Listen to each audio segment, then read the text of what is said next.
Assalamualaikum warahmatullahi wabarakatuh. Waalaikumsalam warahmatullahi wabarakatuh.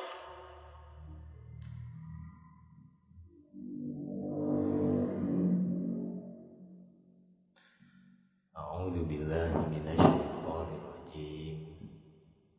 Bismillahirrahmanirrahim. Ilahi anta maqsudi wa ridhaka maqludi a'tini mahabbataka wa ma'rifataka bi rahmatika ya arhamar rahimin.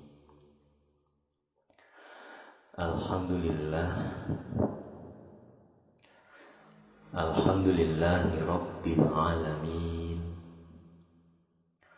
Wa bihi nasta'in ala umurid dunya waddin. Wassalatu wassalamu ala ashrafil anbiya'i wal mursalin. Sayyidina wa maulana Muhammadin wa ala alihi wa ashabihi ajma'in, amma ba'du. Al-mukarramun wal muhtaramun, para alim ulama, para kiai, bunyai, para ustadz wal ustadzah, guru-guru kita semua yang hadir pada siang hari ini. Al-ustadzah Bunda Mutiara Kasih, semoga Allah selalu berikan kesehatan jasmani rohaninya pada beliau dan selalu memberikan rahmat dan ridhonya minad dunya hatta akhirah. Amin amin ya rabbal alamin. Yang terkhusus, yang teristimewa, panjenengan sedaya, ibu bapak hadirin wal hadirah, para sederek kula sedaya, saudara saudari yang tercinta dan dicintai Allah Subhanahu wa taala, yang semoga panjenengan sedaya selalu diberikan kesehatan zahiran wa batinan, selalu diberikan sa'adah, kebahagiaan fid dini wad dunya wal akhirah ilal jannah. Amin amin ya rabbal alamin.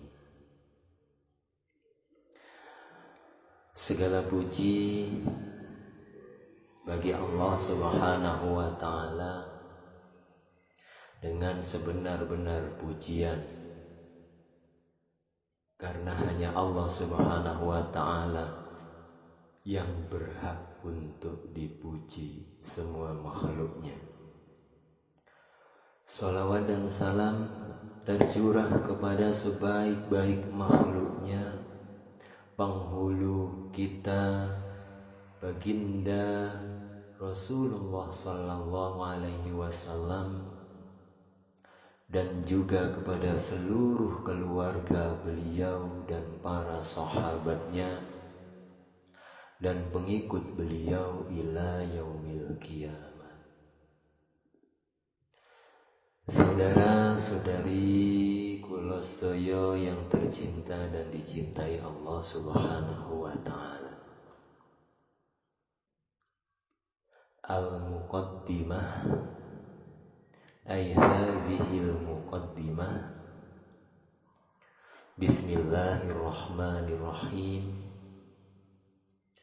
Sampun dawuh Al-Imam Al-Alim Al-Allamah, yang bersangatan alimnya, Hujjatul Islam wa Barakatul Anam, Abu Hamid Muhammad bin Muhammad Al-Ghazali At-Tusi rahimahullahu ta'ala. Ketahuilah, wahai saudaraku yang sangat berminat dan mempunyai perhatian dalam mencari ilmu, yang telah menunjukkan himmah, artinya keinginan yang tinggi dan rasa sangat dahaga terhadap ilmu agama, seandainya engkau berniat. Jadi niat itu artinya dorongan yang timbul di dalam hati kita. Motivasi yang timbul di dalam hati kita. Pendorong. Dawuhipun Imam Al-Ghazali, seandainya engkau berniat dengan mencari ilmu ini untuk berlomba-lomba dan mendapatkan kemegahan dunia dan terkemuka di kalangan manusia, dan untuk menarik perhatian banyak orang terhadap dirimu dan menghimpunkan akan kekayaan dunia, maka sebenarnya engkau telah menghancurkan agamamu dan membinasakan dirimu sendiri dan menjual akhiratmu dengan mendapatkan harta benda dunia. Maka jual beli engkau adalah rugi dan perniagaan engkau porak-poranda, dan guru yang mengajarkan engkau adalah dianggap menolong engkau dalam membuat maksiat, dan guru juga akan merasakan kerugian yang sangat besar. Ini dawuhipun Al-Imam Al-Ghazali di dalam Muqaddimah kitab Bidayatul Hidayah. Langsung kula waos terjemahanipun. Saudara-saudariku, hadirin hadirat jamaah penderek Majelis Zikrul Wafilin dan Semaan Al-Quran Jantiku Mantaba yang tercinta dan dicintai Allah Subhanahu wa ta'ala. Nah, dorongan menuntut ilmu, tujuan untuk menuntut ilmu agama, dorongannya untuk mendapatkan kemegahan supaya terkemuka di antara orang-orang, di antara manusia, untuk menghimpunkan kekayaan, maka itu adalah menuntut ilmu, membinasakan dirinya sendiri, menghancurkan dirinya sendiri, sesuai dengan sabda baginda Rasulullah sallallahu alaihi wasallam, man ta'allama ilma li arba'in dakhalan nar. Sabda Nabi kita sallallahu alaihi wasallam, barang siapa yang menuntut ilmu karena 4 hal, dakhalan nar, maka dia akan masuk ke dalam neraka. Apa 4 hal itu? Pertama, liyubahiya bihil ulama, dia menuntut ilmu untuk bermegah-megah dengan ulama. Auliyu maria bihis sufaha, atau untuk mendebat dengannya ilmu akan orang-orang yang bodoh, akan orang-orang yang jahil. Nah, kalau dia punya ilmu, dia merasa mudah untuk mengalahkan orang-orang yang bodoh, yang jahil. Au yuqabila ilaihi wujuhan nas, atau dia menuntut ilmu agar orang menoleh kepadanya, agar orang tertarik kepadanya, agar orang-orang menghadap kepadanya. Au ya'khudha bihi minal umara al-mala wal hurmata wal jaha wal manzilah, atau dia tujuan menuntut ilmu agar dia dapat mengambil kedudukan di pemerintahan berupa gaji, dapat mengambil gaji, harta, kehormatan, pangkat, dan kedudukan.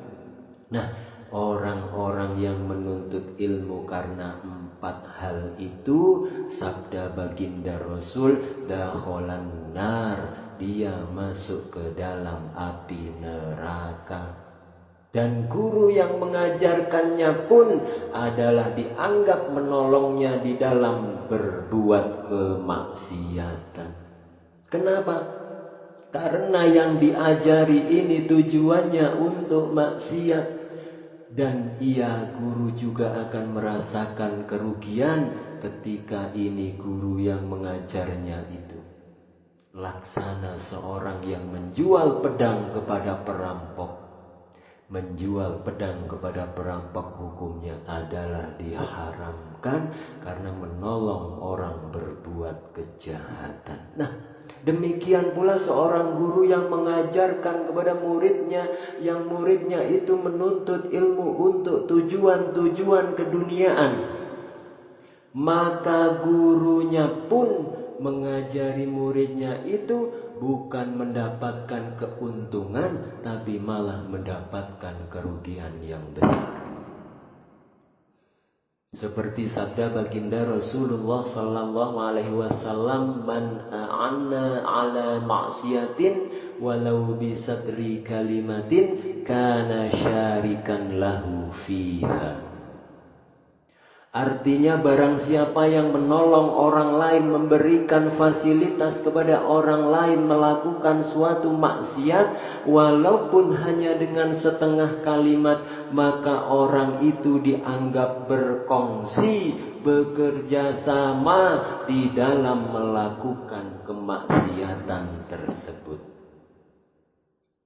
Umpaminipun ten wingking dalam kula panjenengan, di belakang rumah kita ada orang jualan minuman keras. Nah, ada orang datang kepada kita mau beli minuman keras. Tanya kepada kita, "Pak, di mana?" Katanya di sini ada tuh rumah si fulan yang jual minuman keras. Kemudian kita menjawab, "Belakang." Nah, kata-kata kita belakang itu membuat kita bersekutu dengan orang yang menjual minuman keras, bersekutu dengan orang yang meminum minuman keras, walaupun hanya dengan separuh kalimat, menunjukkan kepada suatu maksiat. Kalimatnya tidak utuh, tidak ada subjek predikatnya, hanya belakang gitu aja. Itu sudah membuat kita bekerja sama dengan orang-orang yang berbuat maksiat tersebut. Kana syarikan lahu fiha, dan jikalau niatnya, dorongan dalam dirinya atau tujuannya di dalam mencari ilmu itu untuk mencari keridhaan Allah Ta'ala dan mencari hidayah Allah, bukan semata-mata untuk pandai berbicara, maka hendaklah engkau bergembira.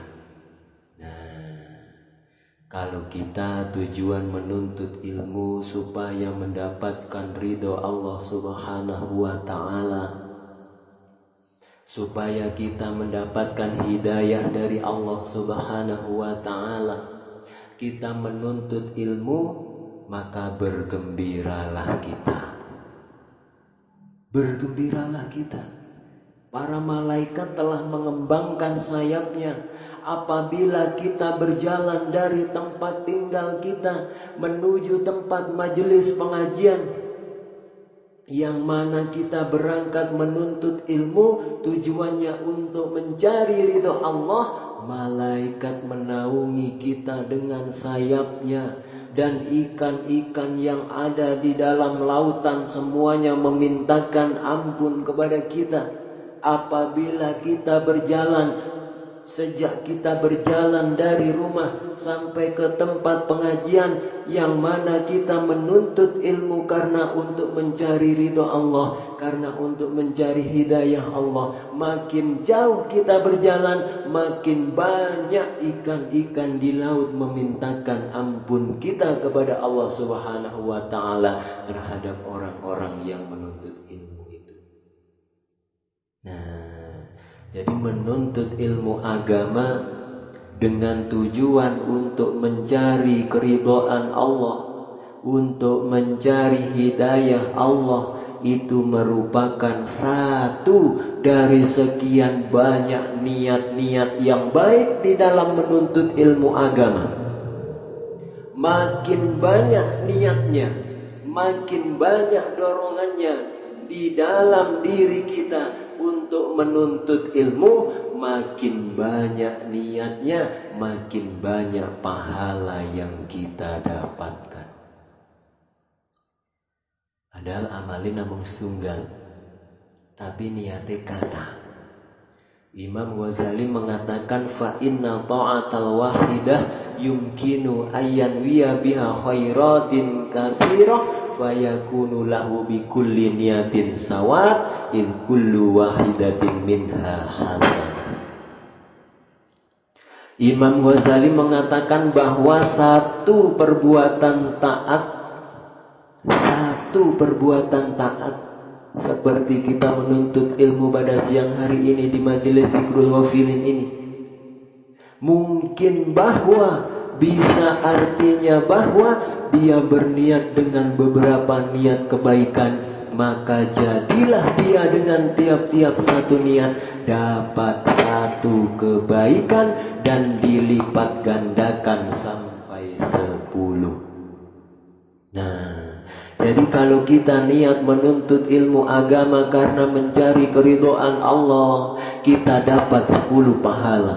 Ditambah lagi kita menuntut ilmu dengan niat untuk mencari hidayah Allah, dapat lagi 10 pahala. Makin banyak niat yang kita tanamkan, asalkan niat itu niat yang baik, makin banyak pahala yang kita dapatkan dengan kemurahan dan anugerah Allah Subhanahu wa ta'ala.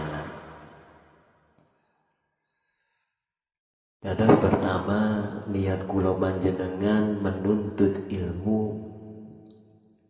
Menuntut ilmu niku thalabul ilmi. Para penuntut ilmu itu termasuk di dalamnya mu'alim wal muta'alim, menjadi pengajar atau jadi pelajar. Nah, belajar itu thalabul ilm, penuntut ilmu. Menuntut ilmu artinya termasuk di dalamnya orang-orang yang belajar dan mengajarkan.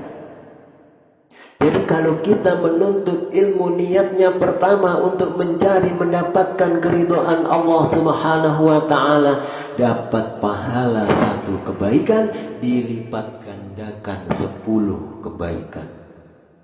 Niat kita menuntut ilmu untuk mencari hidayah dari Allah Subhanahu wa ta'ala, dapat lagi 1 kebaikan, dilipat gandakan 10 kebaikan. Ditambah lagi kita menuntut ilmu dengan niat menjunjung atau melaksanakan perintah Allah, perintah Rasulullah. Karena Allah berfirman dalam Al-Quran, A'udzu billahi minas syaitonir rajim, fas'alu ahlu dzikri in kuntum la ta'lamun. Bertanyalah kamu kepada orang yang berilmu jika kamu tidak tahu. Nah, artinya kita diperintah untuk belajar.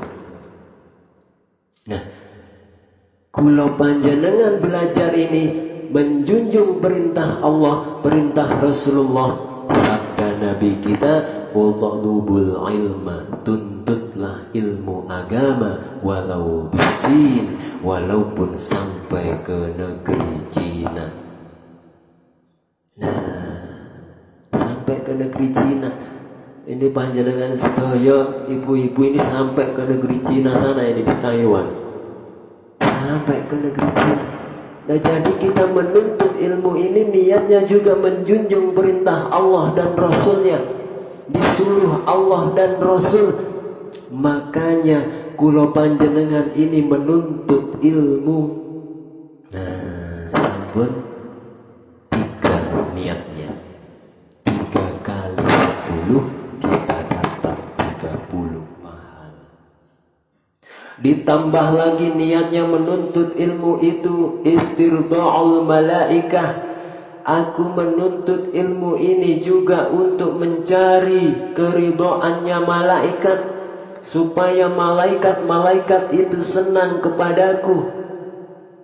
Rasulullah sallallahu alaihi wasallam bersabda, "Innal malaikata la tadau ajni hatta hali talibil ilmi ridan bima yasna'u."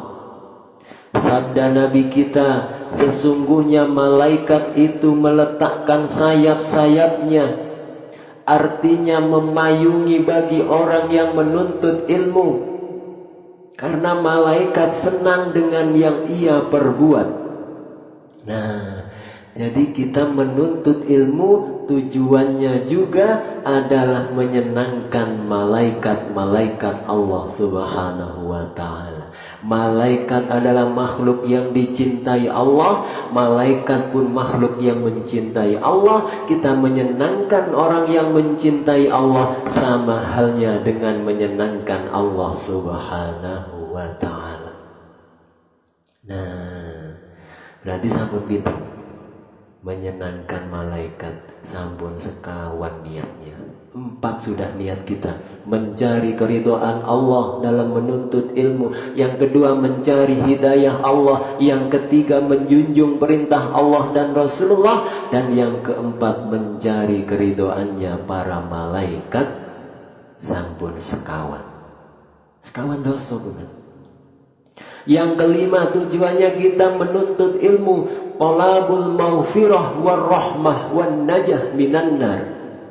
Aku menuntut ilmu ini niatnya adalah juga mencari ampunan, mencari rahmah dan keselamatan dari api neraka. Nah, kan sah. 5 kali 10, 50 hasanah dapat pahalanya. Menuntut ilmu dengan tujuan untuk mendapatkan ampunan Allah, mendapatkan rahmat Allah, selamat dari api neraka. Rasulullah sallallahu alaihi wasallam bersabda, "Man ahabba ayanzura ila utaqa'illah minan nar, falyanzur ilal muta'allimin."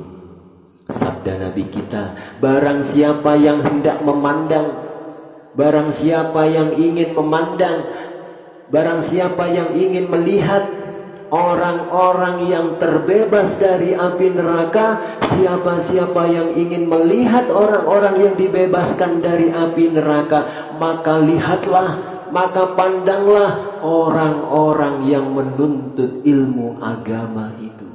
Nah, jadi kita belajar ilmu agama tujuannya supaya juga selamat dari api neraka.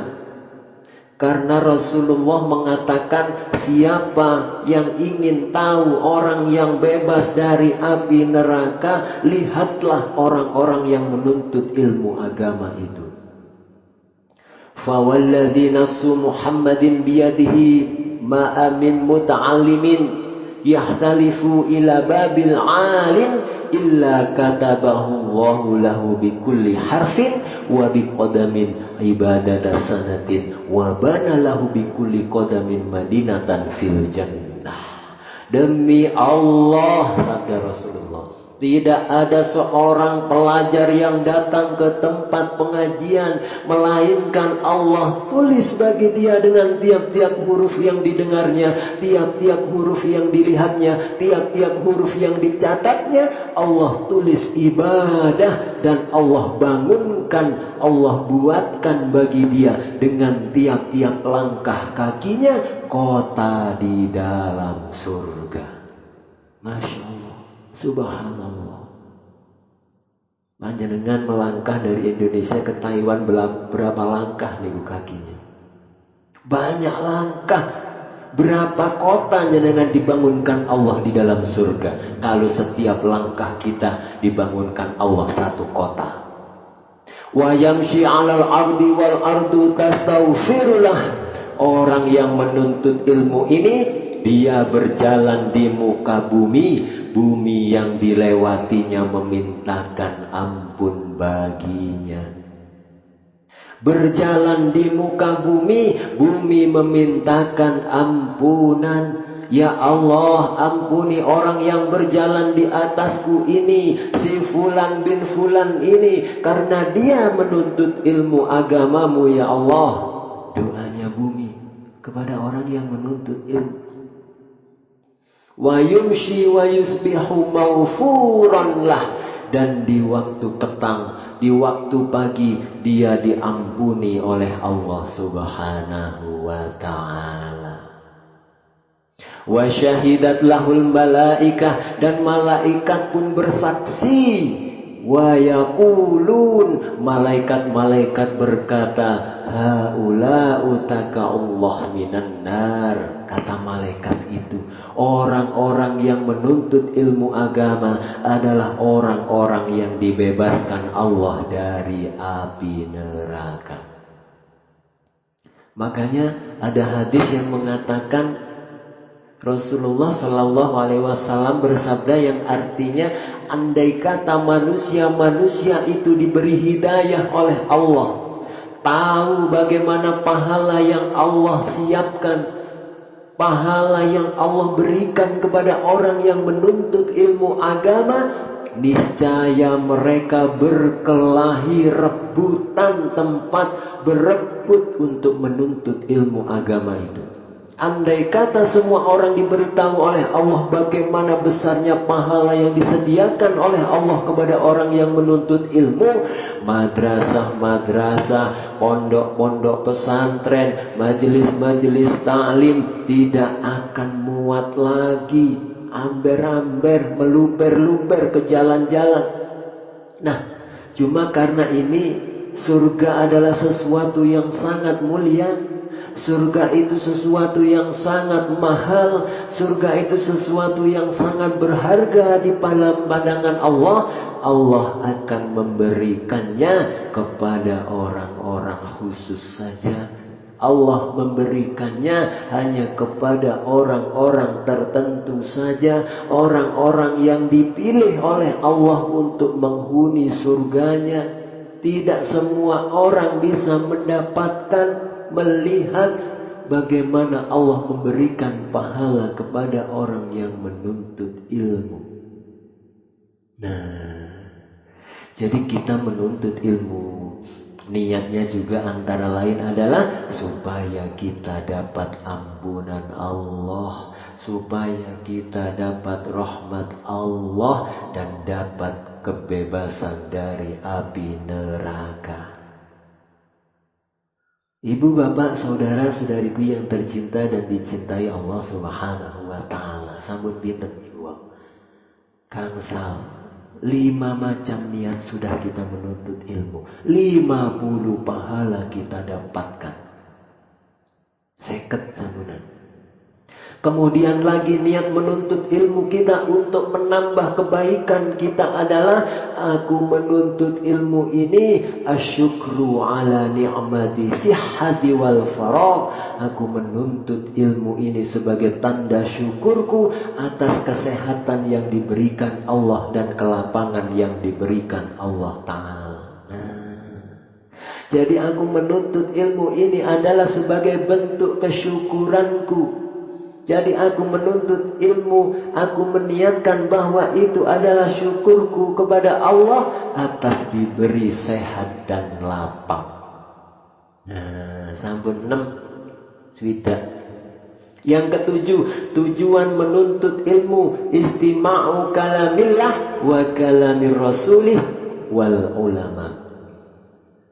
Tujuanku menuntut ilmu, tujuanku ke majelis ta'lim, tujuanku ke majelis ilmu untuk mendengarkan kalam Allah, untuk mendengar Al-Quran, untuk mendengar kalam-kalam Rasulullah Al-Hadis, untuk mendengar kalam-kalam perkataan para aulia, para ulama. Rasulullah menyatakan dalam sebuah hadis, "Faman istama'a ila syai'in min kitabillah wa huwa yuridul ajra kutiba lahu bi kulli harfin hasanah." Sabda Nabi kita, barang siapa yang mendengarkan kepada sesuatu dari Al-Quran dan dia menghendaki pahala, ditulis bagi dia tiap-tiap satu huruf itu satu kebajikan. Kita mendengar Bismillahirrahmanirrahim. Berapa huruf Bismillahirrahmanirrahim? 19 huruf.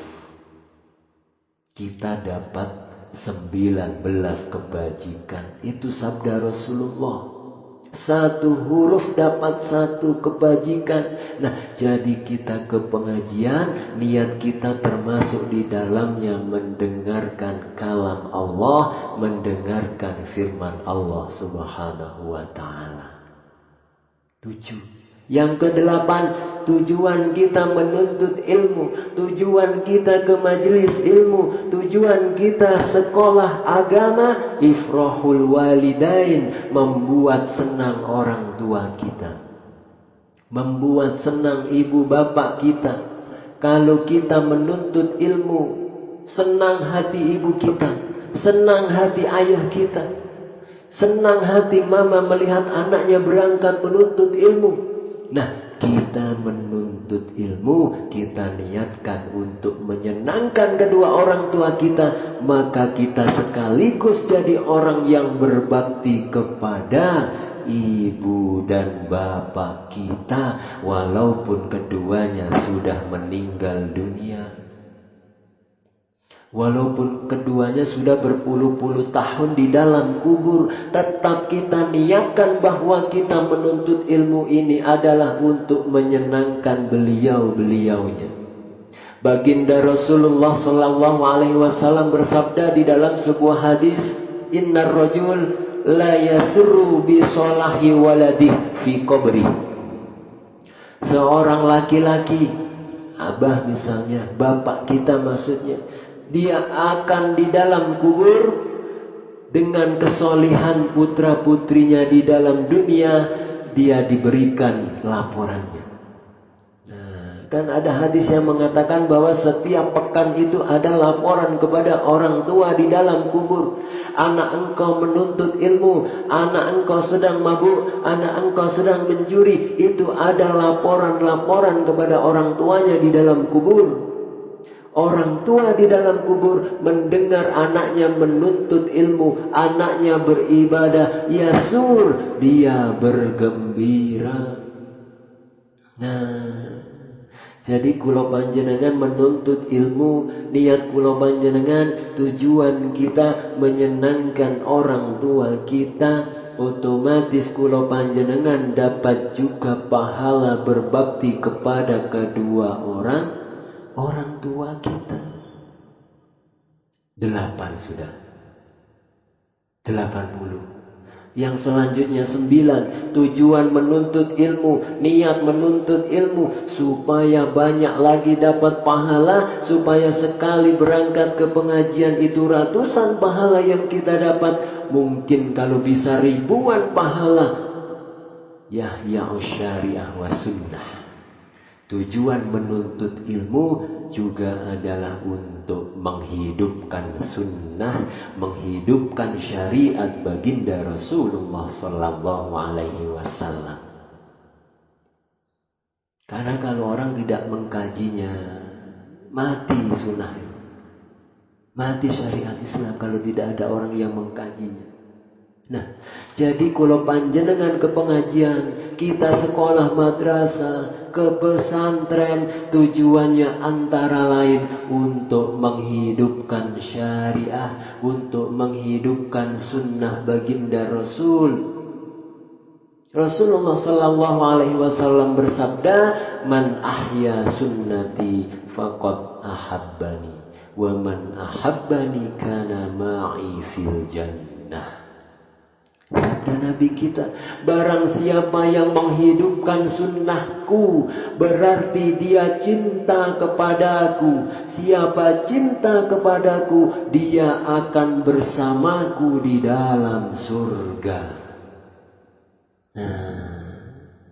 Dados kula panjenengan menuntut ilmu, tujuannya, dorongannya antara lain adalah ingin menghidupkan sunnah baginda Rasulullah sallallahu alaihi wasallam, ingin menghidupkan syariat Rasulullah sallallahu alaihi wasallam. Sampun 9. Yang ke-10, niat kita menuntut ilmu, izalatul jahal, membuang kebodohan dari dalam diri kita. Kula panjenengan diperintah Allah menghilangkan kejahilan. Agama memerintahkan supaya dibuang itu sifat jahil dari dalam diri. Bagaimana cara membuangnya? Dengan cara menuntut ilmu. Izalatul jahli, membuang kejahilan. Saudara-saudariku yang tercinta dan dicintai Allah Subhanahu wa ta'ala. Imam Sahal At-Tustari mengatakan, Ma usiyallah bi ma'siyatin a'zama minal jahal. Tidak ada satu maksiat yang paling besar daripada maksiatnya kejahilan. Nah, jadi kita menuntut ilmu, niat kita membuang kejahilan, berarti membuang kemaksiatan dari dalam diri kita. Orang jahil itu orang yang paling bermaksiat kepada Allah. Kenapa? Ia beribadah walaupun ibadahnya pas, nepai pas, tetap tidak sah. Kenapa? Karena tidak berdasar ilmu. Misalnya ada orang jahil sholat. Sholatnya, rukunnya, adabnya sempurna, tapi dia tidak tahu ilmunya, hanya perkiraan saja, tidak sah. Yang paling berat adalah orang jahil ini. Bisa-bisa menganggap suatu maksiat, bisa dia bilangnya taat kepada Allah karena ia tidak tahu. Nah, jadi maksiat yang paling besar di dalam diri kita adalah kejahilan. Nah, kula panjenengan menuntut ilmu tujuannya juga untuk menghilangkan kejahilan, untuk membuang kebodohan. Itu yang ke-10. 100 sambunan. Yang ke-11. Jadi niat ini bisa ratusan niat kita menuntut ilmu ini. 100 kali 10 berapa? 1000. Sekali berangkat thalabul ilmi 1000. 1000 itu yang besar saja. Belum yang sehuruf mendengar Quran dikalikan 10. Dereng niku. Dereng. Global mawon 1000. Al-ijtima' fil ulama was solihin. Tujuanku menuntut ilmu, tujuanku ke majelis ta'lim, niatku, doronganku adalah berkumpul dengan para ulama dan solihin. Nah, di majelis ta'lim itu berkumpulan ulama ada, orang-orang solih pun ada. Kita hendak bergabung dengan mereka itu. Berkumpul, berkelompok dengan orang-orang solih, berkumpul dengan para ulama. Nah, berkumpul dengan orang-orang solih, berkumpul dengan para ulama, memberikan manfaat yang sangat besar dalam perbaikan diri seseorang. Belum sampai mendengar pengajiannya ulama, belum sampai mendengar zikirnya orang solih, kita tidur mawon, tilem mawon dekat orang solih, manfaatnya sudah luar biasa bagi kita. Kenapa? Orang solih ini orang yang dirahmati Allah, orang yang disayangi Allah, orang yang dicintai Allah. Kalau kita tidur di dekat beliau, berarti kita tidur dengan orang yang dicintai Allah.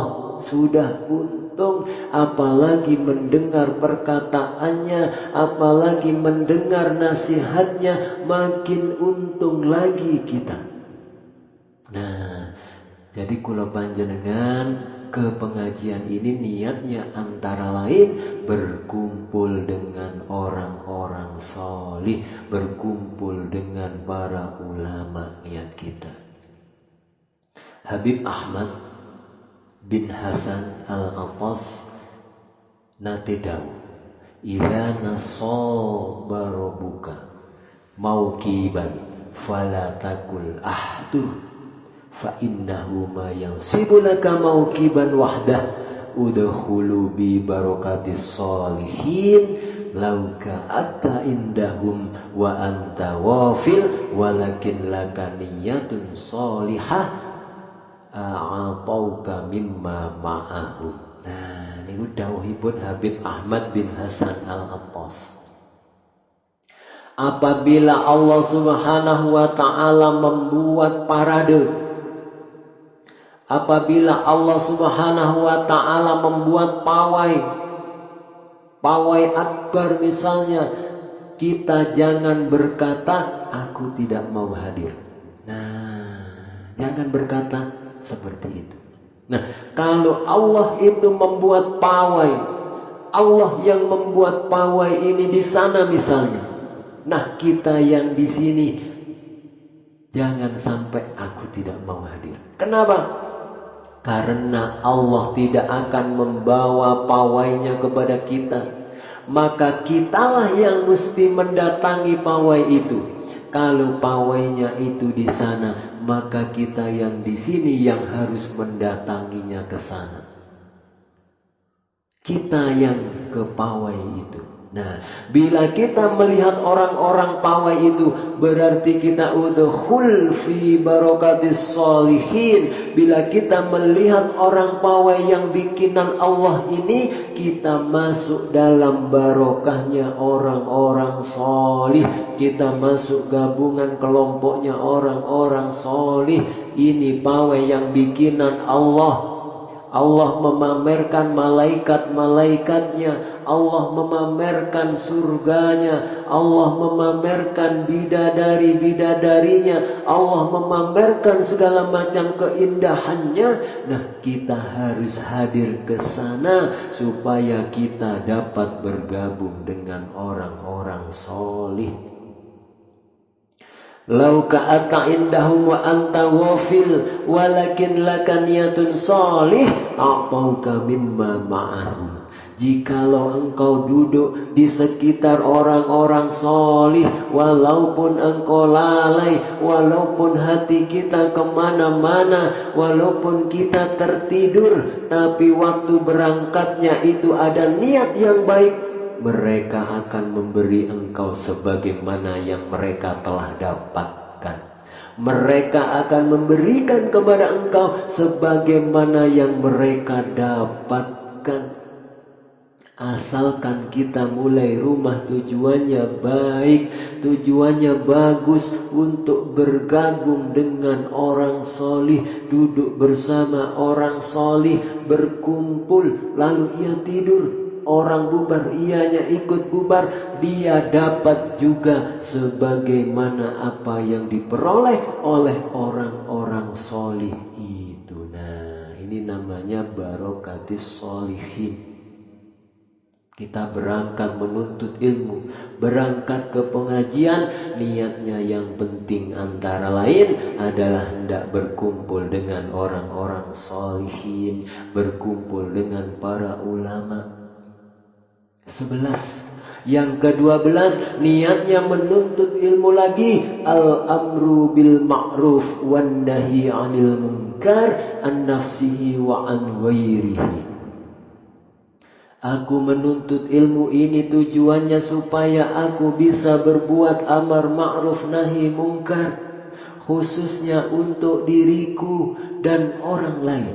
Nah, kalau tidak menuntut ilmu, mana tahu kita yang ma'ruf mana, yang mungkar mana, kita tidak tahu. Kalau kita tidak tahu, mana bisa kita amar ma'ruf nahi mungkar. Jadi kula panjenengan menuntut ilmu ini tujuannya adalah salah satunya agar kita bisa amar ma'ruf nahi mungkar, terutama khusus untuk diri kita sendiri, untuk keluarga kita.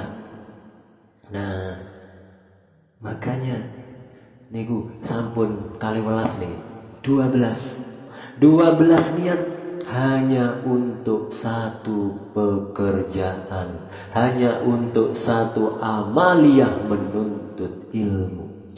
12. Kita bisa tambah lagi nanti 15 atau 100 niatnya, kali 10 pahalanya. Maka orang yang menuntut ilmu ini pahalanya lebih baik dari sholat semalam suntuk, lebih baik dari menjenguk 1000 orang sakit. Kenapa? Karena dengan menuntut ilmu dan makin banyak niatnya, makin tidak terhitung pahalanya. Nah, di sini Imamul Ghazali, beliau hanya mencatat 2 niat. Menuntut ilmu, mencari keridhaan Allah dan mencari hidayah. Bukan semata-mata untuk pandai berbicara. Nah, kalau kita menuntut ilmu niatnya itu 2 saja, misalnya mencari ridha Allah, mencari hidayah, maka hendaklah kita bergembira. Nah, apalagi bisa sampai 12 macam tadi niatnya. Tetapi sebelum itu hendaknya kita ketahui bahwa hidayah itu petunjuk. Petunjuk Allah, bahwa hidayah itu adalah buah daripada ilmu. Buah daripada ilmu. Dan bagi hidayah itu ada namanya bidayah atau permulaan. Dan ada pula namanya nihayah atau kesudahan. Dan ada zahir, ada pula batinnya. Jadi hidayah ini ada permulaan dan ada puncak. Ada hidayah bentuknya zahir, ada hidayah bentuknya batin.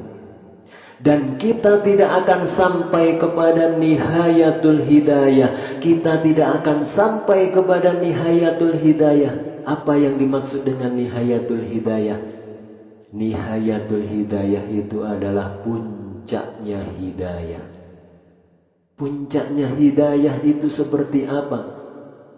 Antara lain, orang yang dapat nihayatul hidayah, orang yang selalu melihat Allah Subhanahu wa ta'ala dimanapun dan kapanpun. Itu orang yang dapat nihayatul hidayah. Dia melihat pohon, ingat kepada Allah.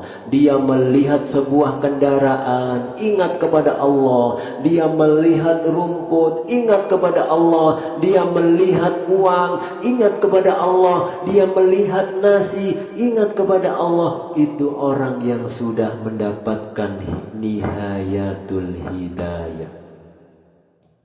Dan kita tidak akan sampai kepada nihayatul hidayah kecuali setelah kita melintasi bidayatul hidayah terlebih dahulu. Boten saged langsung, tidak bisa langsung kita ingat melihat pohon, ingat kepada Allah, melihat sendal, ingat kepada Allah. Tidak macam itu. Kalau kita tidak melewati, kalau kita tidak melalui terlebih dahulu, namanya bidayatul hidayah. Nah, makanya judul kitabnya niki Bidayatul Hidayah. Dan kita tidak akan dapat menyelami batin hidayah. Salat, rukuk, sujud, baca Quran itu dohir hidayah. Dohir hidayah. Khusyuk di dalam salat, tafakkur di dalam salat, khudu di dalam salat, itu adalah batinnya hidayah. Kita tidak akan bisa langsung dapatkan khusyuk kalau sholat dohirnya belum bagus, rukuknya belum bagus, berdirinya belum bagus, membaca Qur'annya belum tartil. Tapi kalau sudah bagus itu semua, baru bisa kita dapatkan batinnya hidayah. Baru kita bisa dapatkan khusyuk. Kalau baca Qur'annya tidak karuan, rukuk sujudnya tidak karuan, tidak akan bisa khusyuk.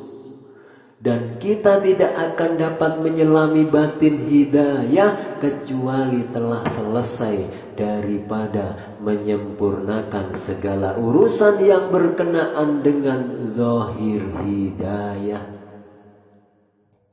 Nah, di dalam kitab ini akan saya sebutkan, kata Imam Al-Ghazali, bidayatul hidayah. kitab ini menerangkan bidayatul hidayah, caranya melintas, bagaimana caranya supaya dapat hidayah yang batin, bagaimana cara supaya dapat puncaknya hidayah.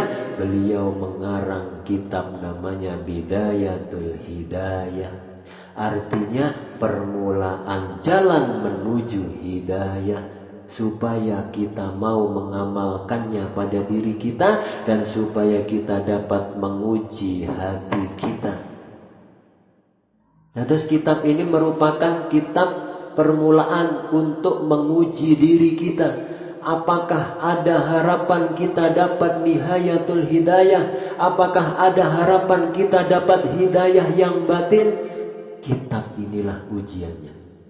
Seandainya kita dapati hati kita, umpama kita sudah belajar kitab ini, kita dapati hati kita condong kepadanya, bisa mengamalkan yang di dalam kitab ini, dan nafsu kita mau mengikuti arahannya, dan ia dapat memberikan perhatian yang sewajarnya, maka nanti kita akan sampai kepada nihayatul hidayah. Ada harapan kita dapat nihayatul hidayah. Tergantung seberapa banyak yang bisa kita amalkan di dalam kitab ini, segitu juga yang bakal kita dapatkan nihayatul hidayahnya. Umpama kita dapat mengamalkan kitab ini misal 1%, 2%, atau 10%, maka segitu juga yang kita bakal menerima nihayatul hidayah.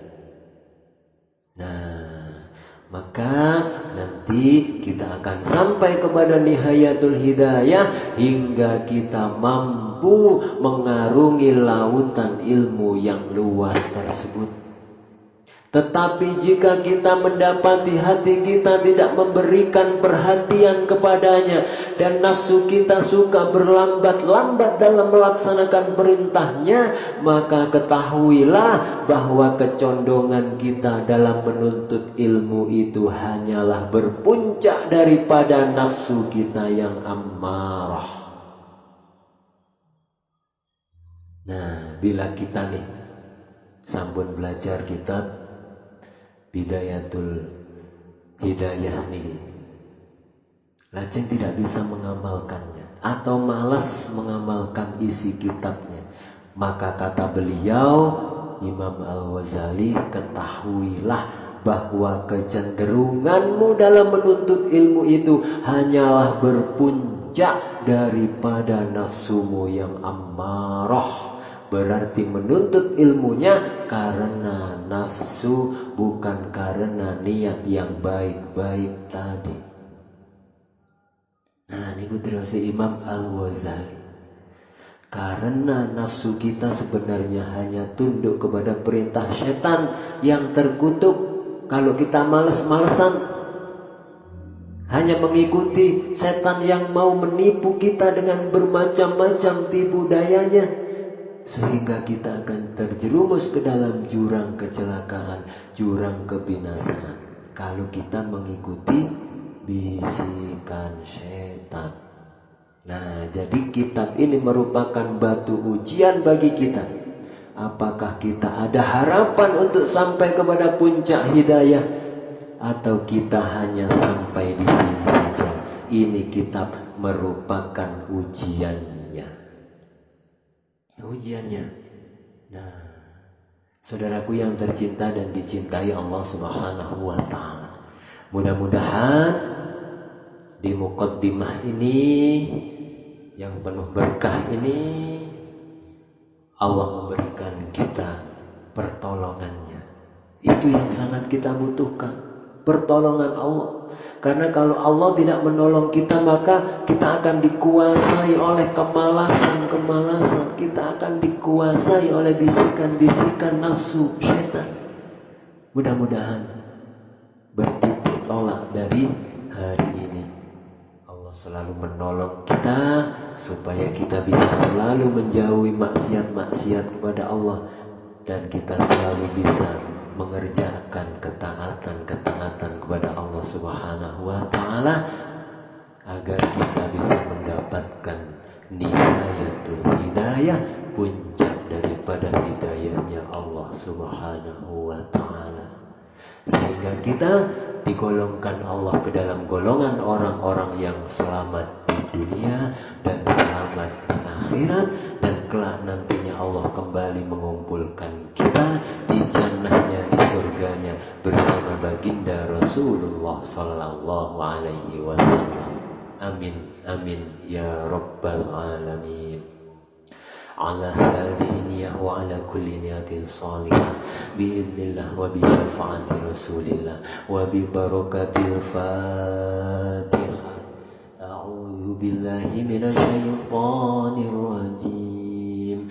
بسم الله الرحمن الرحيم. الحمد لله رب العالمين الرحمن الرحيم مالك يوم الدين. إياك نعبد وإياك نستعين. اهدنا الصراط المستقيم صراط الذين أنعمت عليهم غير المغضوب عليهم ولا الضالين. رب اغفر لنا ولوالدينا وللمؤمنين آمين. يا فتاح يا عليم يا رب العالمين. أعوذ بالله من الشيطان الرجيم. بسم الله الرحمن الرحيم. الحمد لله رب العالمين حمدا يوافي نعمه ويكافئ مزيدا. يا ربنا لك الحمد كما ينبغي لجلال وجهك الكريم وعظيم سلطانك. اللهم صل وسلم وبارك على سيدنا محمد وعلى آله وصحبه وأمته والأنبياء والمرسلين وجميع الملائكة المقربين وجميع المسلمين والمسلمات والمؤمنين والمؤمنات الأحياء منهم والأموات. اللهم اغفر لنا ذنوبنا ولوالدينا وارحمهم كما ربونا صغارا. ربنا هب لنا من أزواجنا وذرياتنا قرة أعين واجعلنا للمتقين إماما. اللهم ارزقنا الفهم والعلم والحكمة والعقل برحمتك يا أرحم الراحمين. اللهم أعنا على ذكرك وشكرك وحسن عبادتك. اللهم ارزقني الفهم والعلم والحكمة والعقل برحمتك يا أرحم الراحمين. اللهم إنا أعوذ بك من علم لا ينفع وقلب لا يخشع وعمل لا يرفع ودعاء لا يسمع. اللهم ادفعنا البلاء والوباء والولاء والفحشاء والمنكر والأمن والفتن والطاعون والسيوف المختلفة والسدائد والميحان وما بطن ومن بلدان المسلمين عامة. ربنا آتنا في الدنيا حسنة وفي الآخرة حسنة وقنا عذاب النار. سبحان ربك رب العزة عما يصفون وسلام على المرسلين والحمد لله رب العالمين. بالدعاء والقبول بالسر وببركة الفاتحة.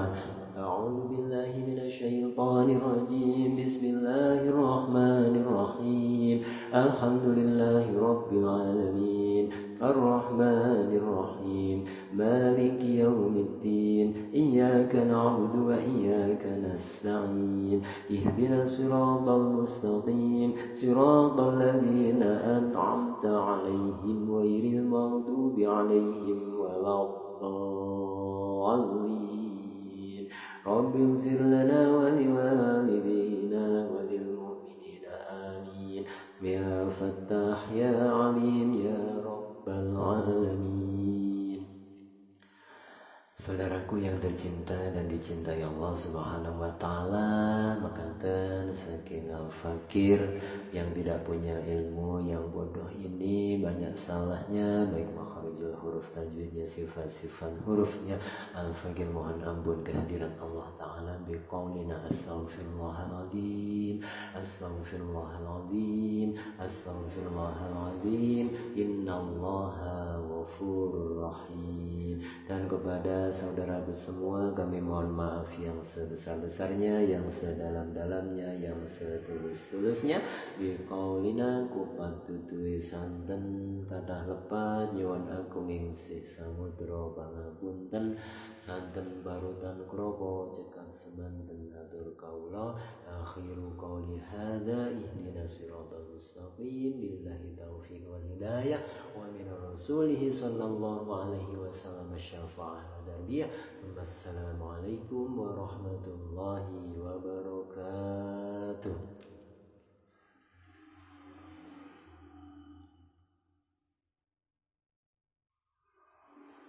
Wekdal saha panggonan kaula wangsalaken dumateng Bunda Mutiara Kasih sumangga falyatafaddal masykura.